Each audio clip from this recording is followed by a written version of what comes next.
Pastor Mike. Sambut juga dengan reaksi yang mantap. Sat. Iya, yeay. Silakan Pastor Mike. Alright, jangan ditunggu-tunggu. Nanti saya nervous.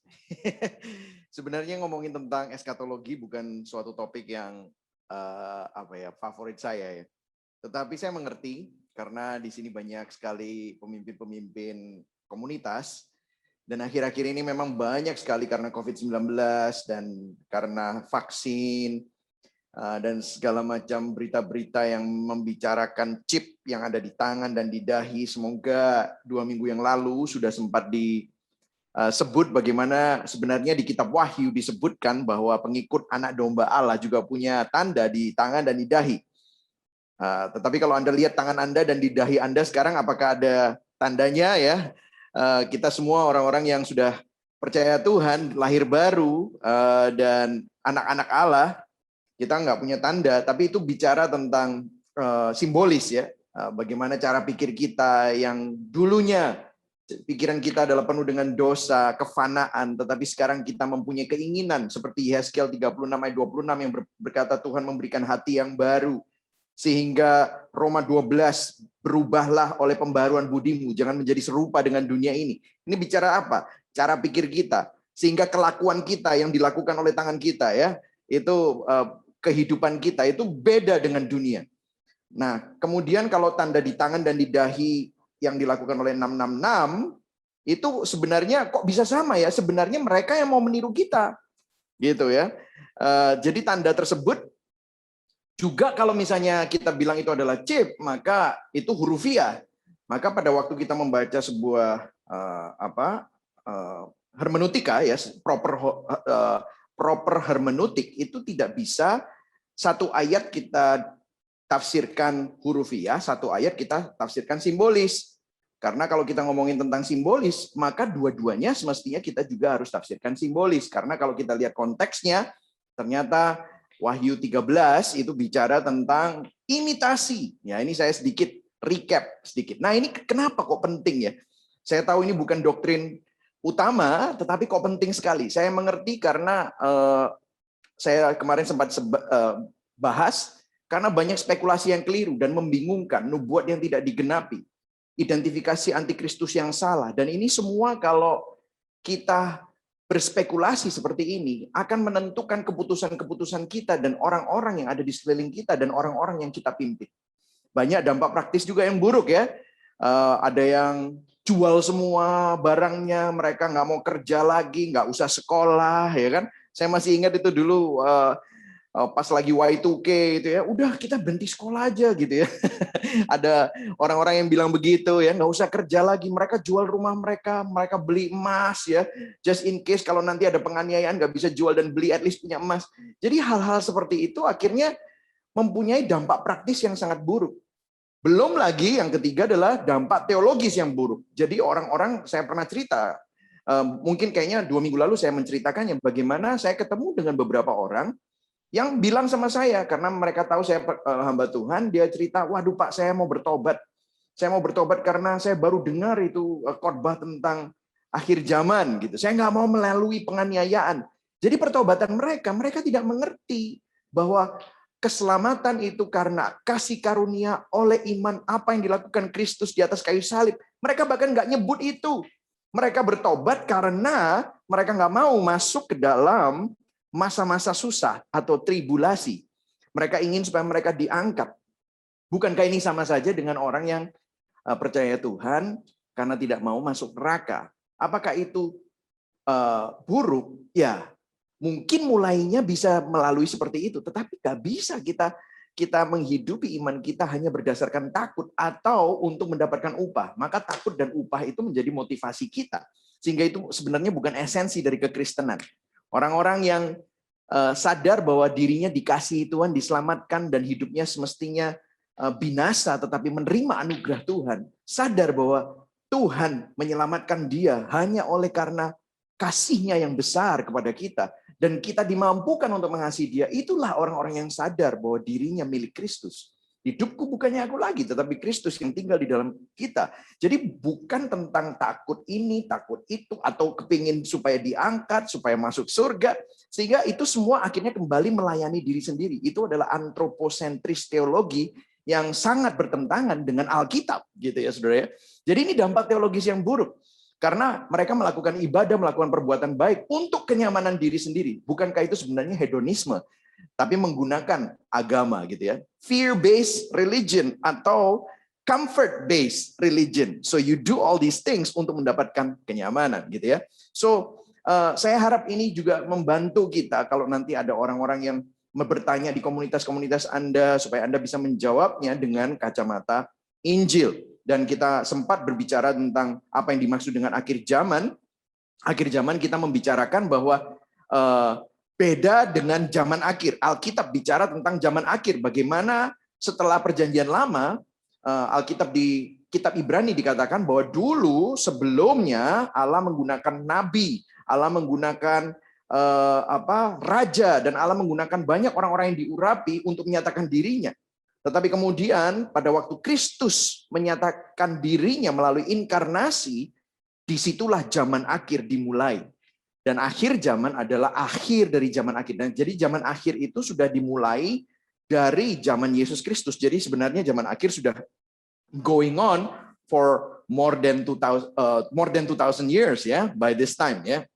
Nah, hari ini kita akan bicara sebuah topik yang cukup kontroversial. Banyak orang yang bertanya sama saya, "Pak, Bapak percaya rapture?" Yes. Saya percaya rapture, tetapi mungkin rapture yang kita perlu kaji ulang, tidak seperti karena saya grow up dan mengerti tentang apa definisi rapture itu tidak selalu seperti yang saya pikirkan dan saya temui. Nah, hari ini kita akan bukan menggunakan spekulasi lagi, tetapi kita akan pakai kacamata Injil pada saat kita melihat ayat-ayat Alkitab. Dan kita akan bandingkan, dan saya tidak mau mengambil kesimpulan, saya hanya mempresentasikan, dan biarlah Anda sendiri nanti kalau nanti di akhir melihat presentasi ini, Anda sendiri yang bisa decide, oke, ternyata nggak selalu seperti itu ya. Yes. Jadi disinilah sehingga Anda terbuka wawasannya dan makin menyelidiki. Jadi goal kita hari ini bukan untuk bilang itu salah dan ini benar, bukan itu ya. Atau itu benar, ini salah, bukan. Tetapi kita menyelidiki Alkitab, biarlah Alkitab menjelaskan Alkitab. Dan nanti kita akan membahasnya satu demi satu. Oke? Nah, dari mana kata rapture ini? Kalau kita bicara tentang rapture, istilah rapture berasal dari Latin vulgata rapio, yaitu menangkap atau merebut, yang sejajar dengan kata Yunani harpazo, diangkat. Itu di mana kita bisa temukan kata-kata itu di 1 Tesalonika 4 ayat 17 dan juga di 1 Korintus 15 ya. Nah, kita akan baca saja ayat-ayatnya supaya Anda tidak bertanya-tanya apa yang dimaksud rapture itu, dan biasanya orang-orang memakai ayat apa untuk menafsirkan rapture ini, teori-teori rapture ini, oke? Nah, ini ada ayatnya, kita akan baca. Nah, hari ini kita akan baca banyak ayat dan kita akan melihat koneksi-koneksinya dan membandingkan dengan suatu metode hermeneutika. Ya, hermeneutika itu cara kita melihat sebuah ayat supaya benang merahnya jelas, konsistensinya seperti apa. Oke? Dan saya lihat dua pihak mempunyai logika sendiri-sendiri. Mirip, tetapi nanti kita akan lihat bagaimana. Nah, 1 Tesalonika 4 ayat 16 sampai 17. Sebab pada waktu tanda diberi, yaitu pada waktu penghulu malaikat berseru dan sangkakala Allah berbunyi. Nah, ini kalau Anda lihat kuning, ini adalah tandanya. Maka Tuhan sendiri akan turun dari surga dan mereka yang mati dalam Kristus akan lebih dulu bangkit. Sesudah itu kita yang hidup yang masih tinggal akan diangkat harpazo bersama-sama dengan mereka dalam awan menyongsong Tuhan di angkasa. Demikianlah kita akan selama-lamanya bersama-sama dengan Tuhan. Ini 1 Tesalonika 4 ayat 16 sampai 17. Kemudian ada ayat yang mirip juga yang 1 Korintus 15 jarang dipakai kalau di kebaktian penghiburan atau di pembahasan-pembahasan tentang rapture, ini jarang dipakai. Tetapi saya akan pakai karena ini paralel ya, mirip sekali. Sesungguhnya aku menyatakan kepadamu suatu rahasia, kita tidak akan mati semuanya, tetapi semuanya akan diubah. Diubah itu tubuh kita berubah jadi tubuh kemuliaan dalam sekejap mata. Ayat 52. Pada waktu bunyi nafiri yang terakhir. Nah, nafirinya juga sama, sangkakala tadi. Kalau ini nafiri, ya itu persamaan kata. Sebab nafiri akan berbunyi dan orang-orang mati akan dibangkitkan dalam keadaan yang tidak dapat binasa, dan kita semua akan diubah. Jadi dibangkitkan dalam keadaan yang tidak dapat binasa dan kita semua akan diubah. Jadi dua ayat ini adalah ayat yang sangat penting, biasanya lebih 1 Tesalonika 4, jarangnya ada pakai 1 Korintus 15, bahkan ada orang yang mungkin tahunya tidak begitu banyak tentang rapture mengenai hal ini, biasanya hanya menggunakan 1 Tesalonika 4 dan ayat Matius, nanti saya akan baca. Matius ya, Matius 24 ayat 40. Di mana ada satu orang di ladang, ya, dua orang di ladang, satunya hilang, satunya ditinggal, gitu ya. Nah, ini semua bicara tentang rapture. Nah, kemudian rapture juga tidak bisa dipisahkan dari masa tribulation. Tribulation adalah penderitaan besar. Saya akan pakainya kata-kata tribulasi, ya, penderitaan besar. Nah, biasanya teorinya nanti saya akan jelaskan adalah di rapture dulu, ada yang percaya di rapture dulu, baru ada tribulation. Ada yang, nah nanti saya jelaskan aja, ini langsung aja masuk ya. Ada 4 populer tafsiran akhir zaman. Saya sempat diskusi dengan Pastor Andi dan Raymond. Saya, gimana kalau saya, jabarkan semua 4 populer ini. Tapi of course saya nggak bisa mendetail, kalau mendetail nanti kita akan lewat waktunya karena materi kita banyak sekali, tapi saya akan memberikan briefly. Nanti kalau Anda mau, saya bisa kirimkan ini PDF-nya kepada Anda, sehingga Anda mempunyainya untuk arsip Anda, sehingga Anda bisa review lagi ulang ya. Jadi sebenarnya 4 populer ini bukan hanya 4, sebenarnya variannya bisa 9, atau bahkan 15, ya 15 atau 16. Tetapi sebenarnya ada satu yang punya cabang banyak, ya nanti saya akan jelaskan. Tapi 4 saja populer, ini yang mainstreamnya itu ada 4 populer tafsiran akhir zaman, ya saudara ya. Nah yang pertama, saya akan tunjukkan gambar ini. Nah kan, mulai kan, pusing kan, ya. Boring? Enggak boring. Ini berat, tetapi saya akan sederhanakan, ya. Nah, saudara bisa melihat ini ya. Yang di mobil mungkin agak susah nih ya untuk melihat ini.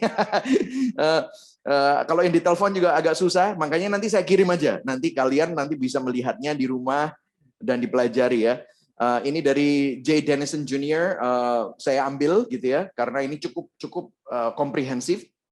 Jadi kalau saudara lihat yang ada tanda salib itu di sebelah paling kiri, ya, Kristus mati di salib, dia naik ke surga.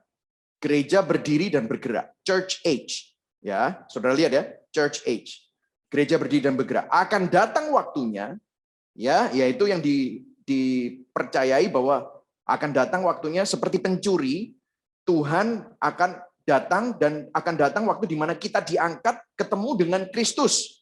Kristus akan turun di angkasa dan kita semua diangkat. Nah, orang-orang yang percaya yang sudah mati sebelum kita dipanggil berpulang, mereka akan dibangkitkan dan mendapatkan tubuh kemuliaan dan mereka akan naik ketemu sama Kristus dan kita yang hidup juga akan diangkat. Ini datangnya Kristus diam-diam ya, seperti pencuri gitu ya. Nah, disinilah dipopulerkan dengan movie Left Behind ya. Dan ini semua terjadi sebelum masa kesengsaraan. Namanya tadi yang saya bilang tribulation. Saudara bisa melihat ya. Tribulation 7 tahun ya. Nah, di mana di situ ada kesengsaraan, ada penganiayaan, antikristus berkuasa, dan di situ juga ada pemulihan untuk bangsa Israel. Nah, ini dispensasionalisme. Jadi gereja sama Israel itu berbeda. Israel mempunyai hak khusus di hadapan Tuhan karena dia adalah bangsa yang menerima menerima sebuah pemilihan Allah sebagai suatu bangsa. Ya, di sana ada pemulihan bangsa Israel, orang-orang Israel juga banyak akan bertobat. Ya, jadi ini selama 7 tahun. Kemudian ada perang Armageddon Di situ, saudara, tribulation itu semua Battle of Armageddon sebelum milenium ya, saudara bisa lihat ya, di mana antikristus dikalahkan, Kristus datang lagi dengan kemegahannya, dengan trompet sangkakala berbunyi. Nah, di situ, saudara, jadi Kristus itu datang 2 kali. Yang pertama, cuman hanya setengah di awan-awan, mengangkat orang yang mati sebelum kita, dan mengangkat orang yang hidup untuk rapture. Kemudian datang lagi setelah 7 tahun berakhir, tribulation, untuk mengalahkan antikristus. Dan orang-orang kudus akan bersama-sama dengan Kristus memerintah selama 1000 tahun, kerajaan 1000 tahun. Nah, saya nggak akan bahas tentang 1000 tahun ini karena nanti kelamaan. Jadi mungkin ini next time saja. Karena kalau enggak kita akan akan overload. Ini otak kita bisa tiba-tiba jebol dan kita semua perlu makan bakmi sama-sama gitu ya, saudara ya, karena kita nggak akan muat. Nah, 1000 tahun kemudian ada penghakiman tahta putih, yaitu di belakang itu ya, di mana orang-orang yang tidak percaya akan dibangkitkan dan diadili. Dan gereja dan Israel berbeda, dan eternal state bicara tentang langit baru, bumi baru, ya saudara ya. Nah, saya akan tunjukkan kepada saudara di dalam paham ini saja, premil rapture-nya pre-trib, ya pre-trib. Ini ada varian-variannya. Nah, variannya saya akan hanya fokuskan di tribulation-nya saja ya. Saya akan tunjukkan ada gambar lagi nanti next habis ini. Millennium-nya saya buang, church age-nya saya buang. Kita hanya lihat dari rapture sampai Battle of Armageddon ya. Nah, ini modelnya seperti ini. Nah, lihat ya, 7 tahun kesengsaraan dibagi 2, 3,5, 3,5. Nah, ini orang-orang yang mengambil makna hurufiah dari bulan-bulan yang ada di kitab Wahyu, 42 bulan ya kan, itu semua hurufiah ya. Jadi makanya come up with 3,5, 3,5, 7 tahun. Nah, ini semua juga diambil dari Matius 24 ayat 21, sebab pada masa itu akan terjadi siksaan yang dahsyat seperti yang belum pernah terjadi sejak awal dunia sampai sekarang dan yang tidak akan terjadi lagi. Ini Matius 24 ayat 21 bicara tentang tribulation. 7 tahun itu. Nah, saya ngomong gini ini bukan berarti saya penganut ini ya, saudara ya. Tapi saya menjelaskan ini yang karena saya mempelajari juga gitu ya. Nah, yang tadi pre-trib, rapture-nya terjadi sebelum tribulation ya, sebelum 7 tahun itu. Rapture-nya terjadi. Nah, yang ada juga yang meyakini bahwa rapture-nya terjadi di mid-tribulation. Saya nggak akan bahas ayatnya di mana, karena kalau enggak nanti ini kita kelamaan gitu ya. Mid-tribulation. Ini saya langsung aja gitu ya. Mid-tribulation. Jadi 3,5 tahun mulai ada penderitaan tetapi tidak terlalu parah, kemudian orang diangkat, kemudian 3,5 tahun yang terakhir ini yang parah-parahnya gitu ya. Ya, jadi ini ceritanya. Kemudian ada yang pre-wrath. Jadi sebelum Battle of Armageddon, sebelum Kristus datang kedua kalinya untuk mengalahkan semua musuh-musuhnya dan antikristus.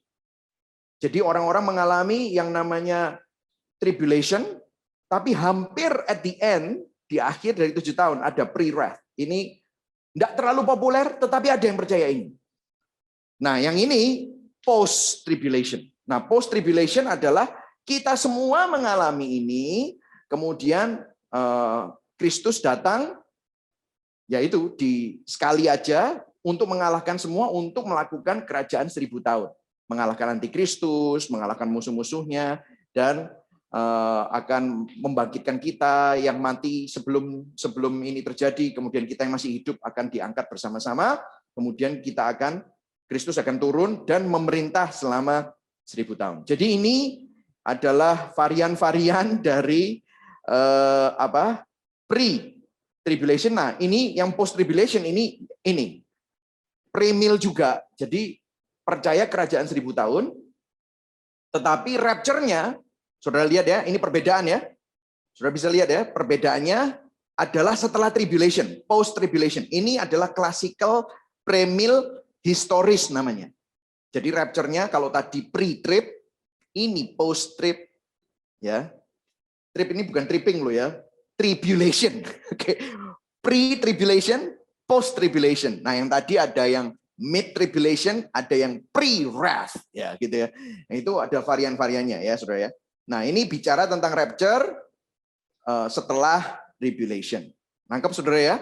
Kalau ada pertanyaan mungkin saya bisa di stop, nggak apa-apa ya. Nah, ini sudah dua ya. Kalau ini nggak ada perbedaan juga antara kalau yang tadi ada perbedaan antara gereja dan Israel. Yang ini tidak ada perbedaan. Gereja adalah Israel yang baru, tetapi mereka percaya kerajaan 1000 tahun. Nah, ada post-millennialism. Post-millennialism. Nah, sudah lihat sama ya. Jadi Kristus mati di salib, naik ke surga. Ini adalah zaman sekarang. 1000 tahun mereka melihat wahyu tidak literal 1000 tahun. Tetapi post-millennial percaya bahwa the world will become better. Bumi bukan makin lama makin hancur, tetapi makin baik karena Injil. Karena gereja. Gereja akan menguasai 7 pilar masyarakat. Nah, saudara mulai tahu ya, 7 pilar masyarakat ini sebenarnya adalah ajaran dari post-millennialism. Ya, mereka akan menguasai politik, mereka akan menguasai art and entertainment, mereka akan menguasai science. Jadi ini semua akan membuat kekristenan semakin kuat dan the gospel, Injil akan diberitakan dan menjadi standar kehidupan sampai akhirnya dunia akan semakin baik, Kristus turun dan ada rapture juga dan kemudian akan mendirikan, mengalahkan semua musuh-musuhnya dan mendirikan kerajaannya langit baru, bumi baru. Ini post-millennialism. Ya, post-millennialism. Jadi ini juga cukup banyak ya yang percaya ini, oke? Kemudian yang terakhir adalah amillennialism. Ya, jadi yang ini tadi nggak ada kerajaan 1000 tahun, not literal 1000 year, itu hanya simbol. Ini juga kita ada di dalam kerajaan 1000 tahun itu. Jadi tapi belum terjadi. Nah, ini adalah already but not yet. Kita sudah tapi belum. Dan dunia memang sedang menuju kepada kebinasaan, makin lama makin hancur, dan kita akan mengalami yang namanya tribulation. Tetapi Tuhan tetap membantu kita, menopang kita, melindungi kita, sampai akhirnya Kristus datang kembali. Jadi tidak ada rapture setengah, tidak ada orang mati yang akan dibangkitkan, terus ada pertemuan di angkasa, perjamuan kawin anak domba di angkasa, tidak ada. Langsung itu adalah sama dengan kedatangan Kristus yang kedua kali, di mana Kristus akan ketemu sama kita, kita diubah dalam tubuh kemuliaan, dan kemudian dia akan establish his kingdom, mengalahkan semua musuh-musuhnya, dan ada langit baru dan bumi baru. Ini amillennialism.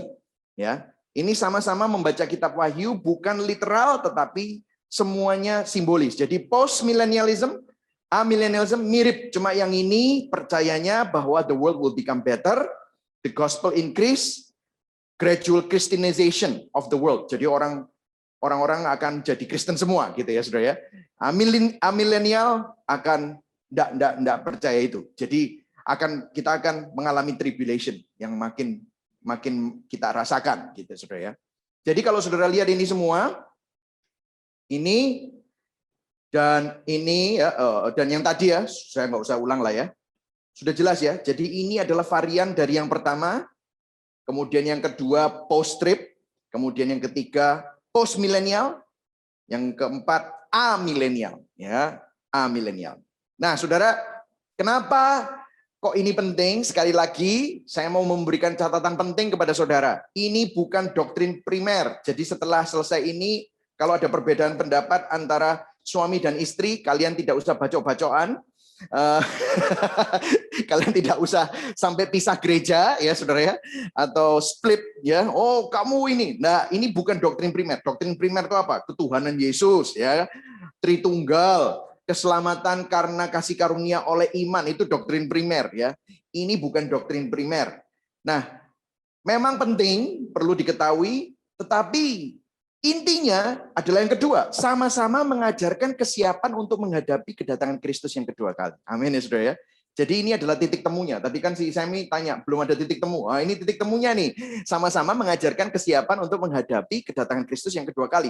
Nah, masalahnya begini kan, mengajarkan kesiapannya dengan apa? Bukan dengan ketakutan, bukan supaya selamat, tetapi kita sudah selamat. menerima anugerah, menghidupi keselamatan, mengerjakan keselamatan, bahkan percaya bahwa bahkan saat kita menghidupinya itu Allah juga menopangnya, seperti Filipi 2 ayat 13, karena Allah lah yang melakukannya. Meskipun kita mengerjakan keselamatan kita, Filipi 2 ayat 12, tetapi Filipi 2 ayat 13, Allah lah yang melakukannya. Jadi Tuhan menopang kita. Jadi ini mengajarkan kesiapan untuk menghadapi kedatangan Kristus yang kedua kali. Amin, saudara ya. Nah, sekarang saya akan memberikan pertanyaan yang sangat-sangat penting yang akan menjadi poin pembahasan kita. Apakah rapture di 1 Tesalonika 4 ayat 13 sampai 18 yang tadi kita baca berbeda dengan kedatangan Kristus yang kedua kali? Jadi apakah Tuhan itu datang dua kali? Yang satunya setengah-setengah, maksudnya di angkasa, terus kita diangkat, dan orang-orang yang mati sebelum kita juga diangkat, terus ada perjamuan kawin anak domba di angkasa, terus kemudian ada 7 tahun itu tribulasi, kemudian dia datang lagi, kedatangan Kristus yang kedua kali, untuk mengalahkan musuh-musuhnya, ya kan? Dan kemudian mengadakan langit baru, bumi baru, atau kerajaan 1000 tahun. Nanti kita nggak usah ngomongin itu dulu. Itu nanti next time aja, karena kalau enggak nanti kepanjangan. Itu dulu aja, kedatangan Kristus yang kedua kali, ya kan? Karena kalau kerajaan 1000 tahun berarti ada lagi kedatangan Kristus yang kedua kali. Jadi Kristus itu datang 3 kali. Kalau menurut Primil, jadi ada rapture, ada kedatangan Kristus yang kedua kali mengalahkan antikristus, kemudian kerajaan 1000 tahun, terus kemudian yang terakhir ini ada pengadilan tahta putih. Ya, orang-orang yang mati belum di dalam Tuhan akan diadili lagi. Ya, jadi apakah rapture di 1 Tesalonika 4 itu berbeda dengan kedatangan Kristus yang kedua kali? Ini yang menjadi pertanyaan kita. Jadi ini akan menjadi basisnya, ya. Jadi saya akan mulai begini. Yang percaya beda, rapture tidak sama dengan kedatangan Kristus yang kedua kali. Ini biasanya karena mereka juga dipengaruhi oleh movie Left Behind, atau mungkin premil yang dispensasionalisme, yang pre-trib tadi. Ini adalah rapture tidak sama dengan kedatangan Kristus yang kedua kali. Saya akan singkat K4. Ya, lihat ya, kedatangan Kristus yang kedua kali. K-nya ada 4, jadi saya akan singkat K4 biar lebih mudah. Kalau enggak kepanjangan, oke? Nah, yang menganggap beda, saya kasih 5 alasan. Kenapa mereka percaya ini? Ya, 5 alasan. Yang menganggap beda. Kalau saudara lihat, ungkapan yang dipakai adalah akan diangkat bersama-sama dengan mereka dalam awan menyongsong Tuhan di angkasa. Menyongsong Tuhan di angkasa. Jadi kesannya pengangkatan dan Yesus nggak mendarat di bumi.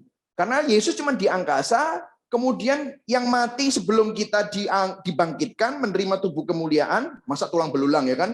Nanti kan serem banget gitu ya. Tapi mereka mendapatkan tubuh kemuliaan, ketemu sama Kristus. Kemudian kita yang masih hidup, mendapatkan tubuh kemuliaan juga, ketemu sama Kristus di angkasa. Yesus nggak mendarat di bumi. Mereka percayanya begini, yang menganggap beda.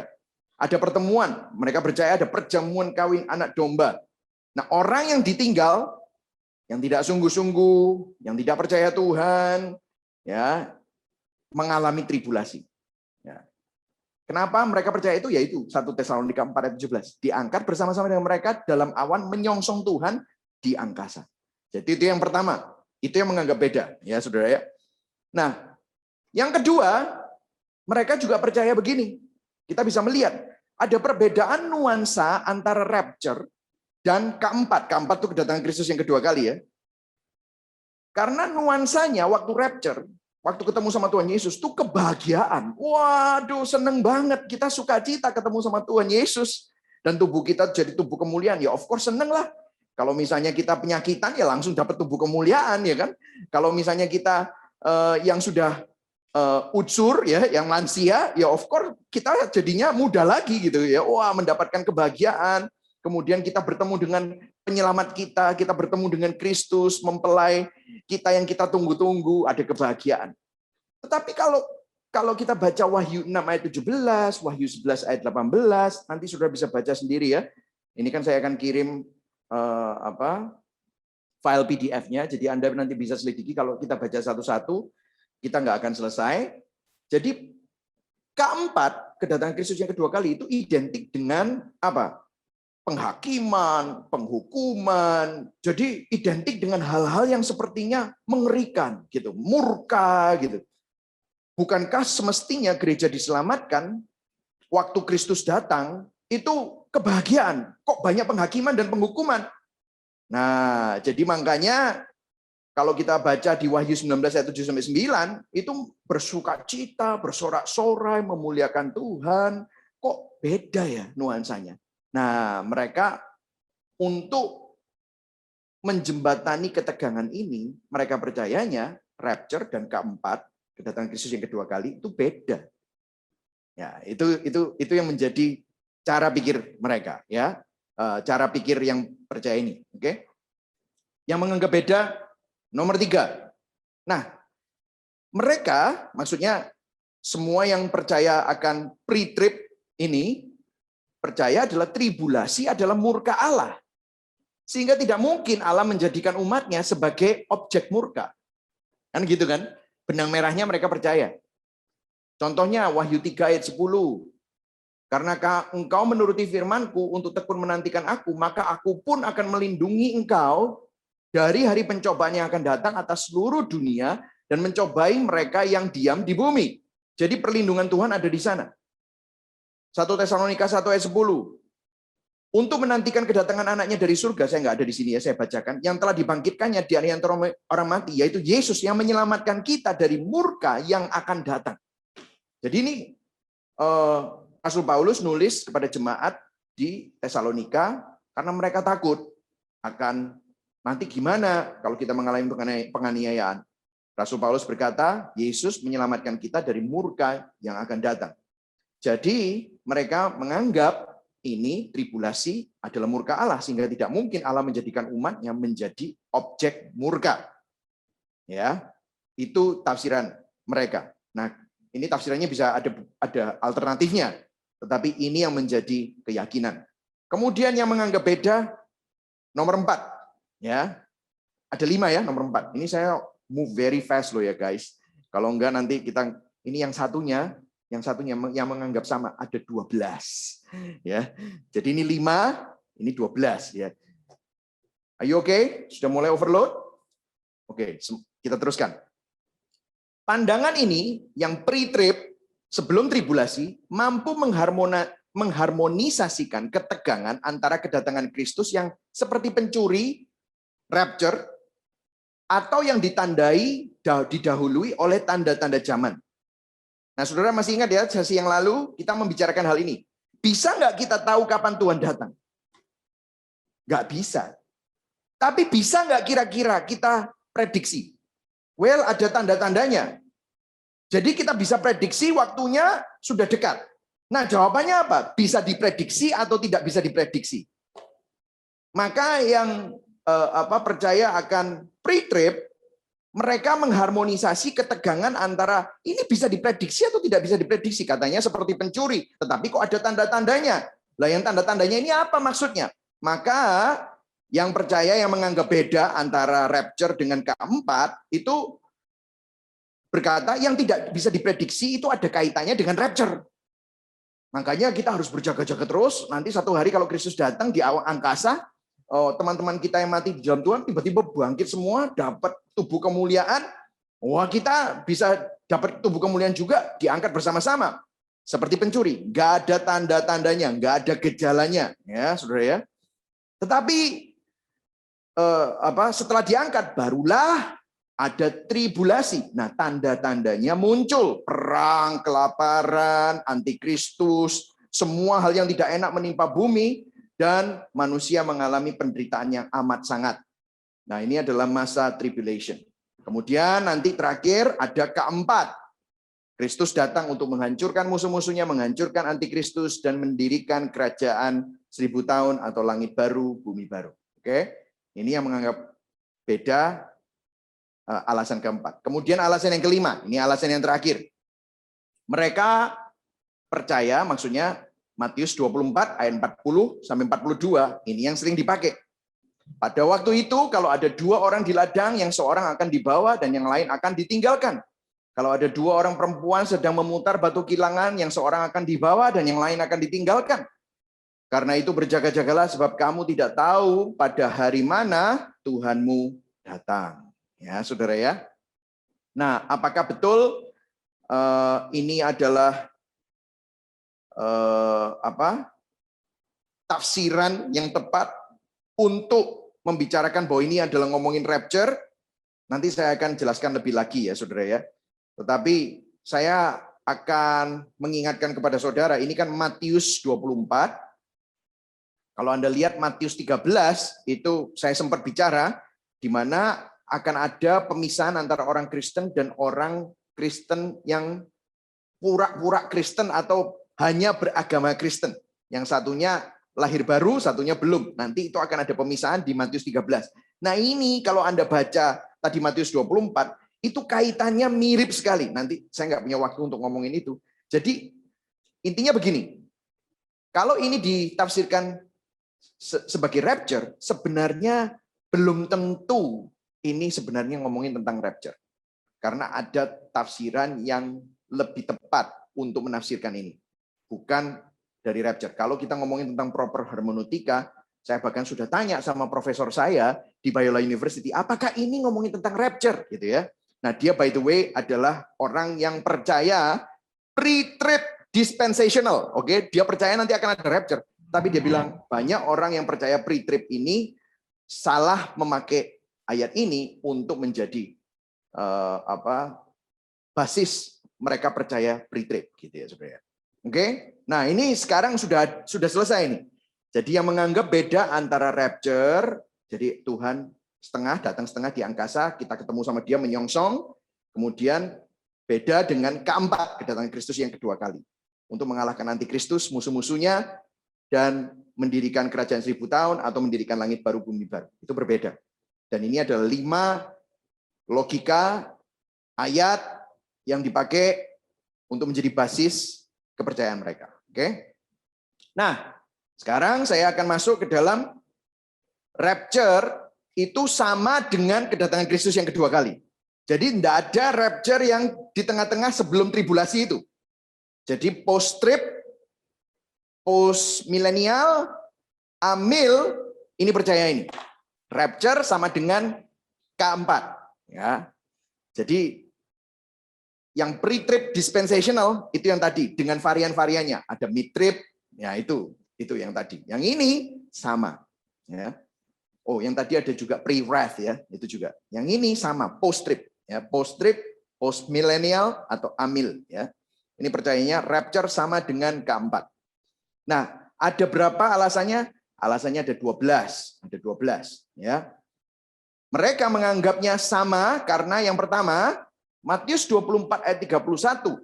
1 Korintus 15 ayat 51 dan 52. 1 Tesalonika 4 ayat 16. Nanti saudara bisa baca masing-masing. Saya mestinya ada di sini semua. Tapi kalau saya bacakan nanti saudara harus buka juga dan akan kelamaan. Tetapi saya kasih tahu intinya. Mereka membicarakan kedatangan yang sama. Sama. Kenapa? Karena tanda-tandanya persis. Kalau bahasa Jawa ini persis plak wis gitu ya.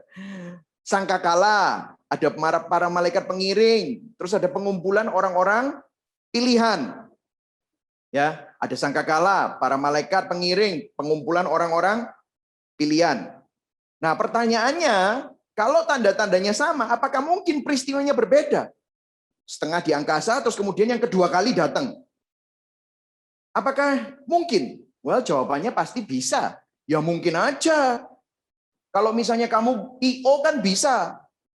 Pernikahannya di sini persis sama, kemudian dia bikin resepsi lagi misalnya di Surabaya satu resepsinya, kemudian bikin resepsi lagi di Jakarta. Entersnya persis, lagunya persis. Bisa dong, itu kan SOP. Malaikat kan juga bisa bilang, benar, bisa. Dua-dua bisa sama-sama. Tetapi ada petunjuk di 1 Korintus 15, ayat 51 sampai 52, yang berkata bahwa, ini saya bacakan aja ayat 52-nya, dalam sekejap mata mereka semua diubah pada waktu bunyi nafiri yang terakhir. Berarti nggak ada bunyi nafiri lagi sesudah itu. Karena itu adalah grand entrance-nya Kristus untuk mengangkat orang-orang yang percaya, yang sebelum mati sebelum kita, yang mati sebelum kita, dan orang-orang yang masih hidup, bersama-sama dengan malaikat pengiring, Terus kemudian kita semua, Kristus juga mengalahkan musuh-musuhnya dan akan mendirikan langit baru, bumi baru. Itu adalah nafiri yang terakhir.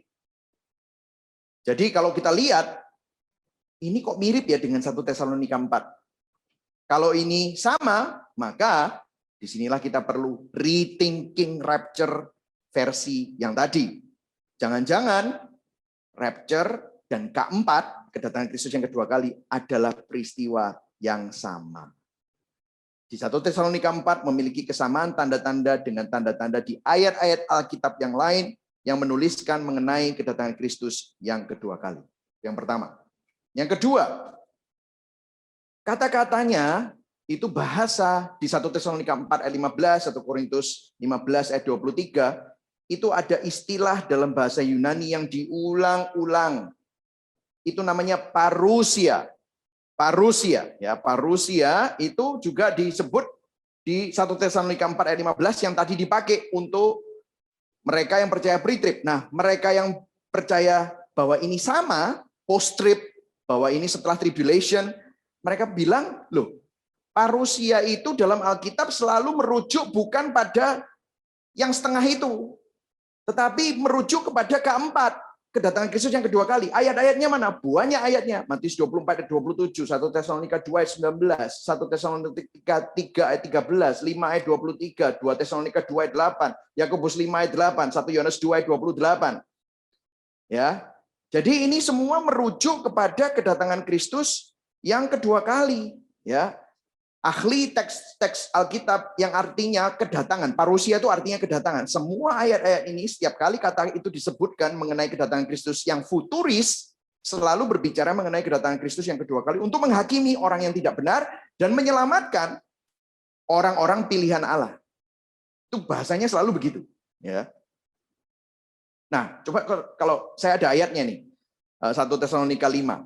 Ini sama-sama di 1 Tesalonika ya.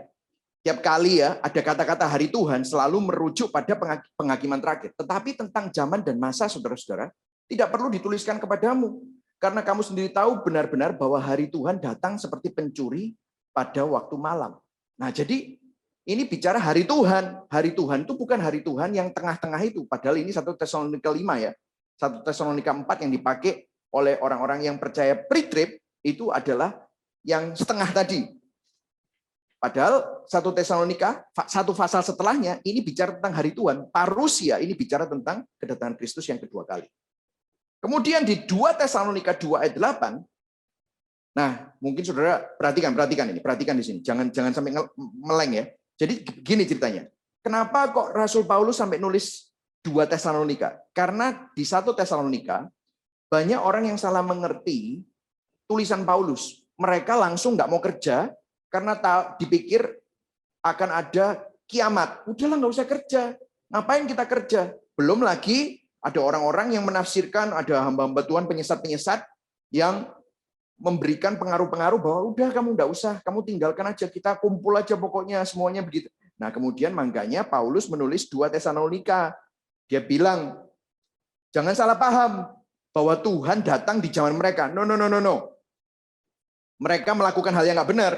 Ya, maka Paulus menulis 2 Tesalonika, jangan disesatkan, jangan salah paham. Akan ada pendurhaka. Antikristus itu yang kita bicarakan di sesi yang lalu. Ini 2 Tesalonika 2 ayat 8. Pada waktu itulah si pendurhaka baru akan menyatakan dirinya. Tetapi Tuhan Yesus akan membunuhnya dengan nafas mulutnya dan akan memusnahkannya kalau ia datang kembali. Nah, coba saudara perhatikan di sini ya. Dari 2 Tesalonika tadi, tampaknya antikristus sudah ada, dihukum, dan parousia datang. Ini nggak bicara tentang dua hal yang berbeda. Nah, dari bahasa-bahasa Paulus, hari Tuhan, penghakiman Tuhan, antikristus sudah ada. Baru Tuhan hakimi di parousia.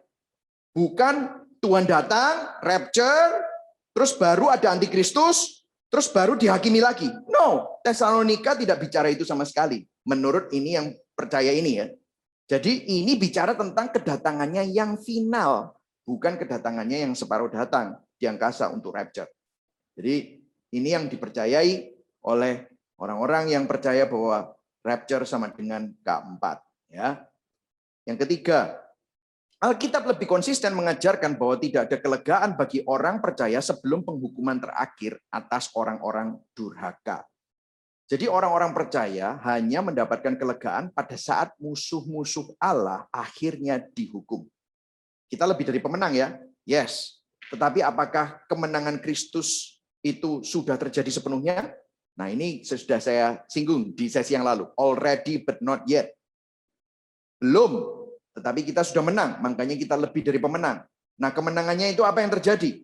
Di situ dibilang 2 Tesalonika 1 ayat 7-8. Dan untuk memberikan kelegaan kepada kamu yang ditindas dan juga kepada kami, pada waktu Tuhan Yesus dari dalam surga menyatakan dirinya bersama dengan malaikat-malaikatnya dalam kuasanya, di dalam api yang bernyala-nyala, dan mengadakan pembalasan terhadap mereka yang tidak mau mengenal Allah dan tidak menaati Injil Yesus Tuhan kita. Nah, jadi ini terjadi kelegaan. Karena akhirnya Tuhan menang. Kalau kita menafsirkan 1 Tesalonika 4 bahwa rapture terjadi sebelum masa tribulasi, artinya kan gereja Tuhan sudah mengalami kelegaan di sana dong. Musuh-musuhnya belum kalah, belum. Loh kok sudah mengalami kelegaan? Gereja Tuhan kan menikmati perjamuan kawin anak domba di angkasa, artinya kelegaan sudah terjadi. Sedangkan menurut ayat ini, kelegaan terjadi hanya pada saat musuh Allah sudah dihukum. Maksud saya begini, jadi kalau benar begitu, maka 1 Tesalonika 4 yang ditafsirkan tadi akan bertabrakan dengan ayat ini. 2 Tesalonika 1. Jadi, menurut pandangan mereka, rapture, pre-trib, atau mid-trib kurang pas dengan ayat ini. Penghakiman orang yang tidak percaya terjadinya di kedatangan Kristus yang final bersama dengan kelegaan bagi orang yang percaya kepada Yesus. Jadi ini yang mereka percayai. Yang keempat, yang menganggap sama. Masih ada 8 lagi ya, sabar, oke? Ini sudah tinggal 2 menit ini saudara. Ya, kedatangan Kristus kedua kali terhimpunnya orang percaya dengan Dia dan hari Tuhan merujuk pada waktu dan peristiwa yang sama. Ayatnya di mana? 2 Tesalonika 2 ayat 1-2. Tentang kedatangan Tuhan kita Yesus Kristus dan terhimpunnya kita dengan Dia. Kami minta kepadamu, saudara-saudara, supaya kamu jangan lekas bingung dan gelisah. Baik oleh ilham roh, jadi ternyata banyak orang yang dapat ilham roh juga di 2000 tahun yang lalu, maupun oleh pemberitaan atau surat yang dikatakan dari kami, seolah-olah hari Tuhan telah tiba. Nah ini kan jelas-jelas bicara, hari Tuhan nanti akan tiba, di mana kedatangan Tuhan Yesus Kristus dan terhimpunnya kita dengan Dia itu jadi satu. Kedatangan Kristus yang final itu loh, hari Tuhan itu. Kalau tiap kali Rasul Paulus ngomongin hari Tuhan, itu bukan tentang rapture, tetap rapture yang setengah, tetapi tentang K4, kedatangan Kristus yang kedua kali. Jadi itu sama, hari Tuhan merujuk pada suatu peristiwa yaitu K4. Istilahnya, bahasanya adalah hari Tuhan, Tuhan datang, parusia, itu semua merujuk kepada K4. Oke, cepat ya. Nomor 5. Konteks 1 Tesalonika 4 ayat 16-17 dan 1 Korintus 15 ayat 51-52 bukan mengenai kelepasan orang percaya dari masa penderitaan atau tribulasi. Tetapi konteks ayat tersebut itu lebih kepada kebangkitan orang percaya yang sudah mati dan transformasi tubuh yang fana ke tubuh kemuliaan bagi yang masih hidup. Jadi begini saudara, teks itu tidak membicarakan bagaimana orang Kristen itu dilindungi Tuhan dan dilepaskan dari tribulasi. Bukan. Kalau kita baca 1 Tesalonika 4, itu banyak orang yang jemaat Tesalonika yang sedih karena keluarganya yang meninggal dunia karena penganiayaan, dibunuh, dan yang lain-lain. Rasul Paulus memberikan penghiburan. Kamu jangan sedih. Kamu akan ketemu dengan mereka lagi. Akan ada kebangkitan bagi orang percaya. Dan mereka melihat bagaimana tubuhnya orang-orang tersebut ada yang dipenggal, dibakar, disalib, jadi hancur gitu ya. Tidak kelihatan lagi, jadi abu. Mereka sedih. Nah, makanya dikasih transformasi tubuh menjadi tubuh kemuliaan untuk menghibur mereka. Jadi itu adalah konteksnya 1 Tesalonika 4 itu bicara tentang penghiburan Paulus kepada orang-orang yang mengalami penganiayaan yang besar, gitu saudara ya. Itu yang dipercayai. Itu nomor 5. Jadi mari kita sama-sama apa yang tidak dibicarakan di teks jangan ditarik kesimpulan yang tidak tersirat, gitu ya saudara ya.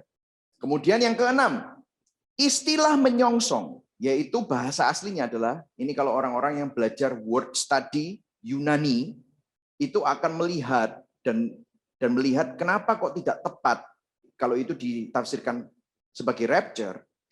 Karena kalau rapture itu dia tidak turun ke bumi lagi, hanya tengah-tengah. Tapi kok pakai kata-katanya, pakai kata-kata apentesis.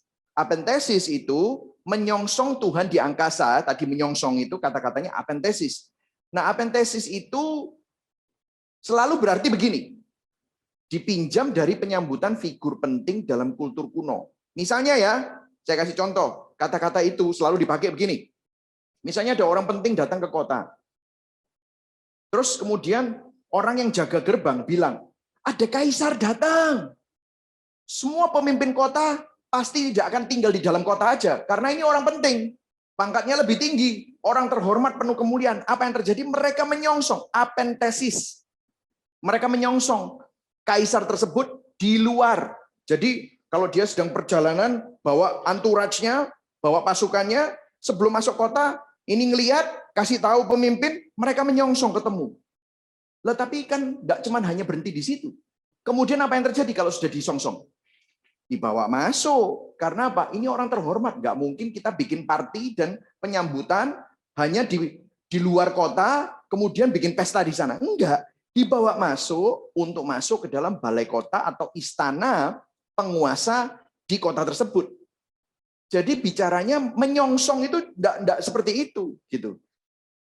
Juga kalau saudara baca Matius 25 ayat 6, Kisah Para Rasul ayat 28, itu Rasul Paulus itu juga disongsong, saudara. Ini ya, Matius 25 ayat 6.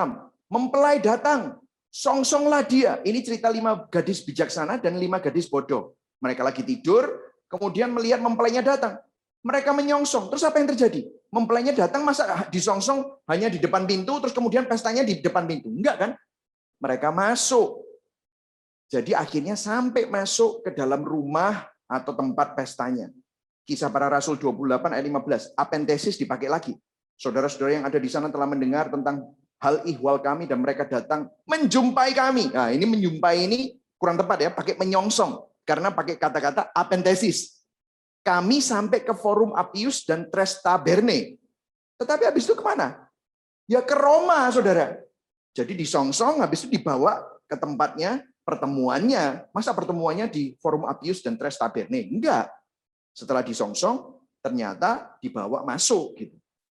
Nah, berdasarkan ini, rapture tadi cuma hanya di angkasa, terus belum mendarat. Nah, kata-kata apentesis kenapa dipakai di sini? Karena kata-kata itu tidak pernah dalam konteks hanya separuh jalan, selalu dibawa ke bumi.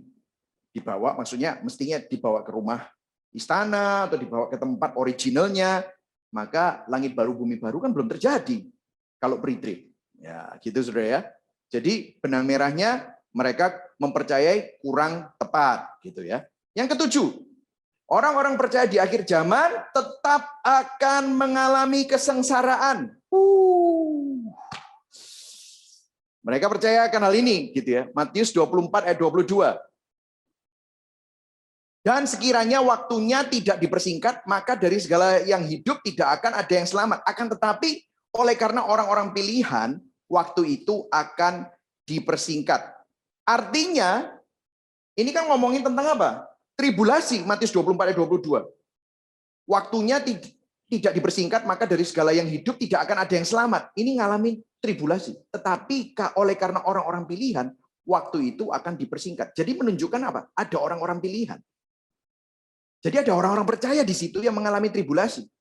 Tetapi jangan takut. Gara-gara mereka itu, waktunya dipersingkat. Gitu loh. Jadi ternyata kelepasan dari tribulasi atau murka Allah, kalau menurut yang tadi, itu ada ayat-ayat yang menunjukkan bahwa orang-orang pilihan Allah itu tetap mengalaminya gitu.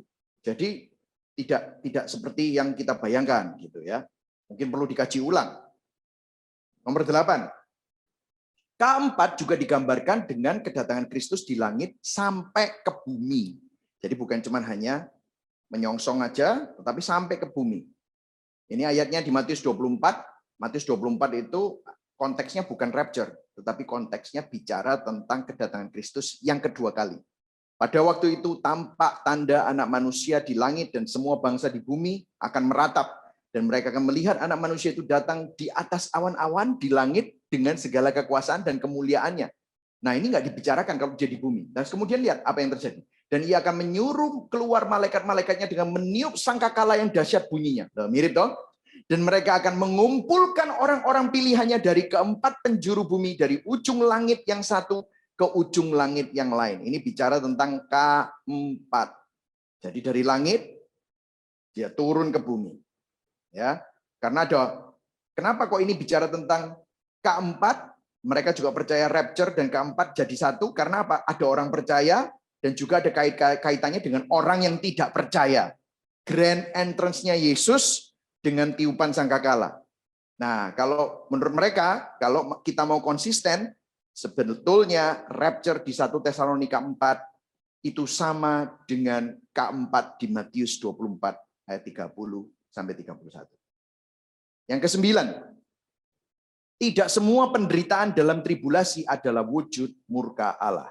Saudara masih ingat tadi alasan yang percaya pre-trib? Yang keempat, bagaimana mungkin umat Allah menjadi objek murka Allah? Tidak semua penderitaan dalam tribulasi adalah wujud murka Allah. Dari mana kita tahu?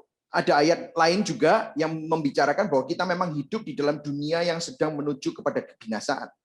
Matius 24 ayat 12 berkata, ini spesifik, dan karena makin bertambahnya kedurhakaan, maka kasih kebanyakan orang akan menjadi dingin. Ini bicara tentang apa? Memang bumi akan semakin buruk dan semakin jelek karena kedurhakaan orang semakin jahat.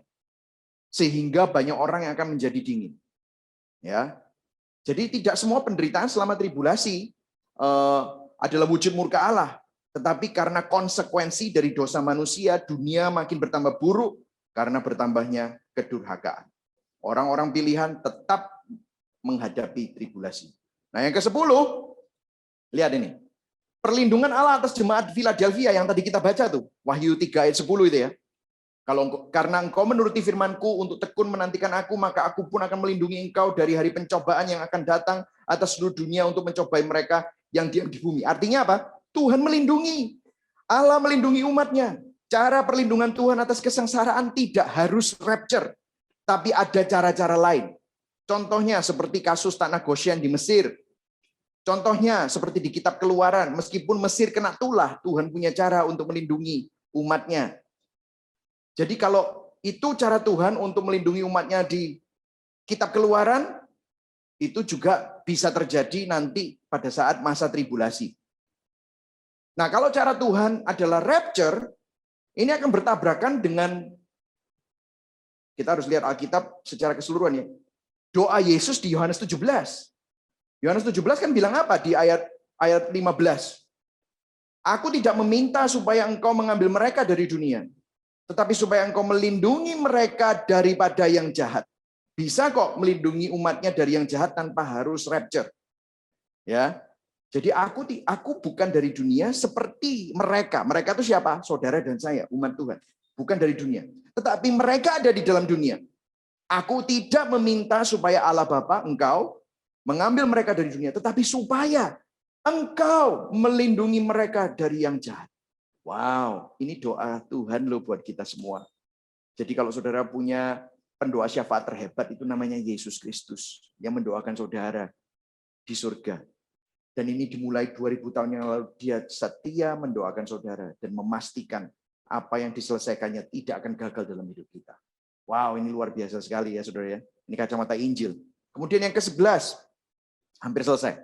Pengangkatan tiba-tiba di Matius 24 ayat 40 sampai 42 justru dalam konteks penghakiman.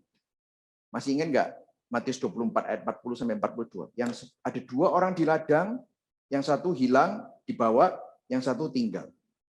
Ya kan? Ada wanita-wanita yang di batu kilangan, yang satu dihilang, dibawa, yang satu tinggal.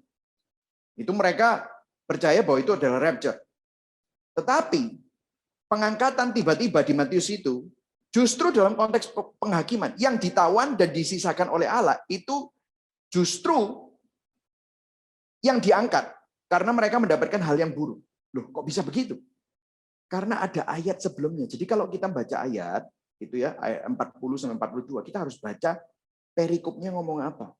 Kita harus baca ini ngomongin apa, the whole thing ini konteksnya seperti apa. Kita lihat di ayat 38 sampai 39, itu hanya 2 ayat sebelumnya. Sebab sebagaimana mereka pada zaman sebelum air bah itu makan dan minum, kawin dan mengawinkan, sampai kepada hari Nuh masuk ke dalam bahtera, dan mereka tidak tahu akan sesuatu sebelum air bah itu datang dan melenyapkan mereka semua. Nah, kata melenyapkan itu sama dengan kata yang diangkat tadi. Demikian pula lah halnya kelak pada kedatangan anak manusia. Jadi kesimpulannya justru yang ditinggal itu yang dilindungi Tuhan. Melenyapkan mereka semua kaitannya sama dengan mengangkat. Itu yang justru dihukum. Jadi kalau kita memakai Matius 24 tadi untuk mengaitkannya dengan rapture, mereka percaya ini kurang tepat. Karena ini bicara tentang bagaimana kita semestinya hidup sungguh-sungguh dengan Tuhan dengan berjaga-jaga. Gitu ya. Yang terakhir. Yang 12. Keempat, kedatangan Kristus yang kedua kali, tiba-tiba dan tanda-tanda zaman dapat diharmonisasikan melalui banyak cara. Kan tadi kan mereka berusaha mengharmonisasikan bahwa yang datang seperti pencuri itu adalah rapture, tetapi yang tanda-tanda itu adalah tribulasi. Ya, itu kan terus nanti akan memimpin kepada keempat. Tetapi keempat yang datang tiba-tiba dan tanda-tanda zaman itu dapat diharmonisasikan melalui banyak cara. 2 minggu lalu kita sempat bicara tentang bagaimana Wayne Grudem itu menarik kesimpulan bahwa bisa tahu nggak sih? Nggak bisa. Kelihatan tanda-tandanya? Ya ada. Tetapi kita nggak tahu. Antikristus tuh seseorang, instansi, atau rohnya saja. Well, ada seseorang juga. Buktinya Kaisar Nero, Julius Kaisar. Wah, terus dibilang Stalin. Terus ini sekarang dibilang Donald Trump, Barack Obama, Joe Biden. Saya nggak tahu ini.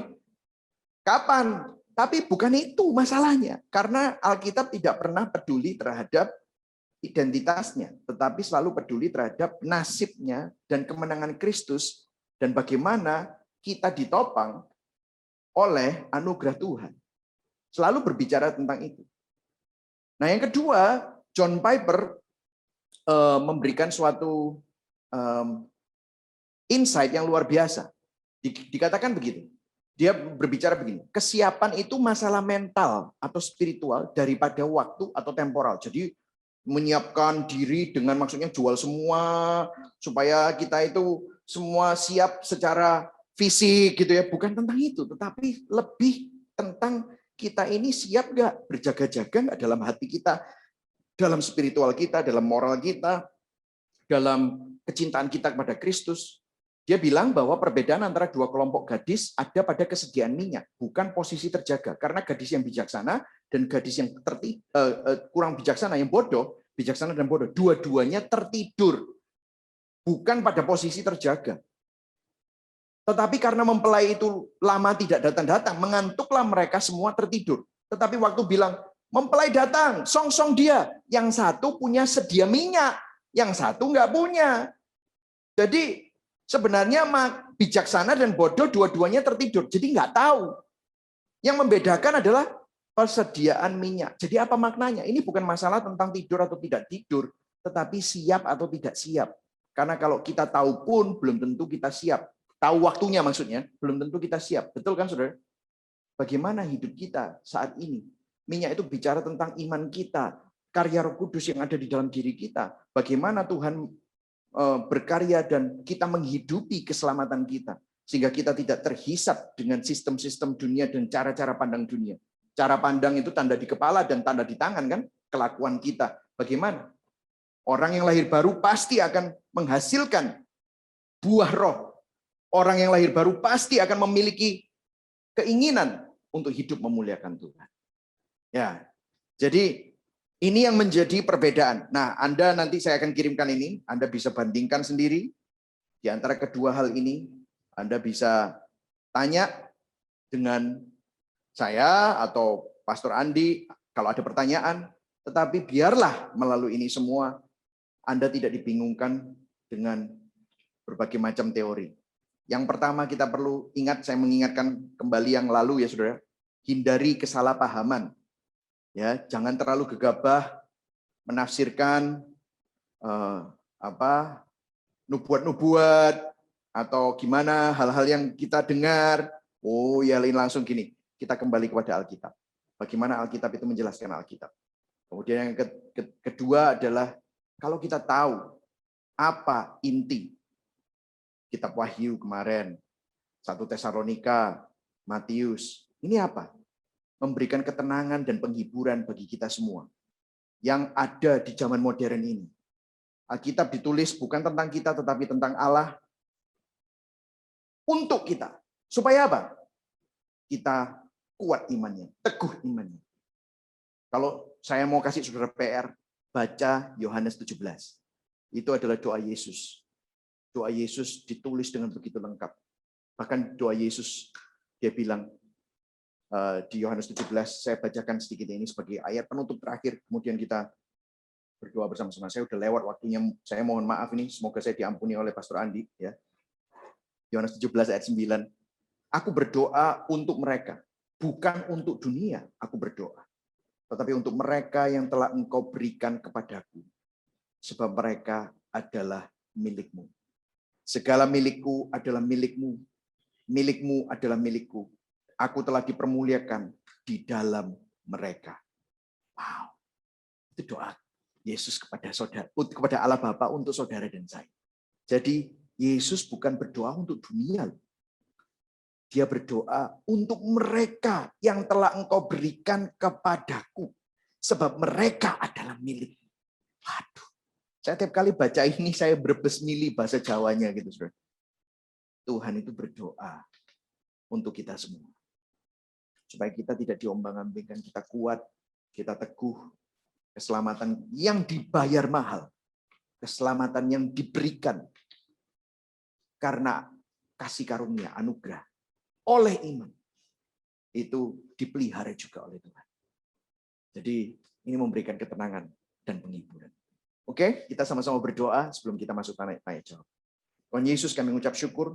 Hari ini banyak sekali informasi yang kami dapatkan. Tapi kami minta satu hal, Tuhan. Biarlah kami semua yang mungkin banyak kebingungan, ketidaktahuan, ketidakpastian akan apa yang terjadi di masa depan. Tapi kami tahu siapa yang memegang masa depan kami. Seperti lagu In Christ Alone yang bilang dari lahir sampai mati, Engkau yang memegang hidup kami. Bahkan kami tahu Tuhan, Engkau juga yang menopang setiap lembah kekelaman yang sedang kami alami. Mungkin tribulasi yang kami pikir adalah tribulasi yang sedang kami hadapi saat ini. Engkau ada di sana. Kami tahu bukan tangan kami yang pegang tanganmu, tetapi tanganmu yang pegang kami.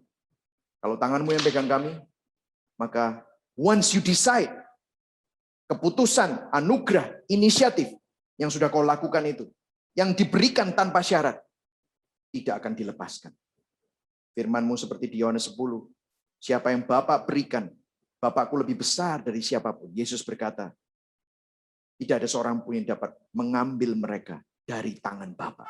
Kami mengucap syukur kalau hidup kami ada di tangan-Mu, Bapa.